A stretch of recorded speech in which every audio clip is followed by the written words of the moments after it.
दरम्यान सोलापूरच्या मोहोळ तालुक्यातील पापरी परिसरात वादळी वाऱ्यासह मुसळधार पाऊस होणार। वादळी वाऱ्यामुळे पापरी परिसरातील केळी बाग यास भुईसपाट झाला। पापरी गावातील दत्ता कदम या शेतकऱ्याची 1.5 एकर केळी बाग ही जमीन दोस्त झाली आहे। वादळी वाऱ्यामुळे शेतकऱ्याला लाखो रुपयांचा आर्थिक फटका बसलाय। त्यामुळे प्रशासनाने तात्काळ पंचनामे करून नुकसान भरपाई द्यावी अशी मागणी शेतकरी करतोय।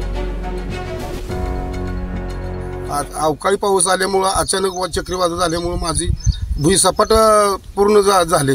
आता तरी मला शासनाने काहीतरी माझा निर्णय घ्यावा योग्यतेने। काय किती टन माल निघाला असता? 25 टन।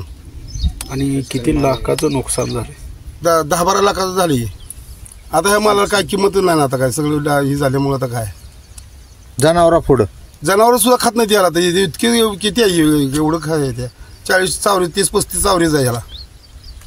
काय करणार आता काय का हाताला आल्या तोंडाला घास याला वाया गेला सगळा। मला काय याला काही ह्याचा हीच नाही ना, उपयोगच होत नाही काय।